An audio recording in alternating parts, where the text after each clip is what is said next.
નમસ્કાર દર્શક મિત્રો, જનઅર્પણ ન્યૂઝમાં આપનું સ્વાગત છે। વરસાદી માહોલમાં પણ વડોદરા મહાનગરપાલિકાની દબાણ શાખાની ટીમ દ્વારા દબાણો દૂર કરવાની ઝુંબેશ યથાવત જોવા મળી છે।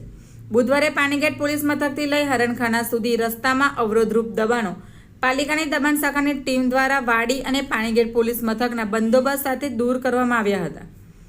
વડોદરા શહેરના પાણીગેટ પોલીસ સ્ટેશનથી લઈ હરણખાના રોડ ઉપર રસ્તામાં આવતા અવરોધરૂપ દબાણો દૂર કરવાની કાર્યવાહી બુધવારે પાલિકાની દબાણ શાખાની ટીમ દ્વારા દૂર કરવામાં આવી હતી, જેમાં પાલિકાની દબાણ શાખાની ટીમે જમીન મિલકત અમલદાર ટીપી, તેમનો staff, engineer, surveyor, fire department, medical, street light વિભાગ સાથે વાડી અને પાણીગેટ પોલીસ મથકના પોલીસ બંદોબસ્તને સાથે રાખીને 50 ફૂટ રસ્તા પૈકીના દબાણો દૂર કરવાની કાર્યવાહી કરવામાં આવી હતી, જેમાં આ રોડ પર આવતા મકાનોના સંડાસ, બાથરૂમ, શેડ, ઓટલા, ઓરડીની દિવાલોને દબાણ હેઠળ દૂર કરવામાં આવ્યા હતા। Bureau report, Janarpan news. આવા જ નવા સમાચાર જોવા માટે જોડાઈને રહો જનઅર્પણ ન્યૂઝ સાથે। અમારી ચેનલને લાઇક કરો, શેર કરો, સબસ્ક્રાઇબ કરો। ધન્યવાદ।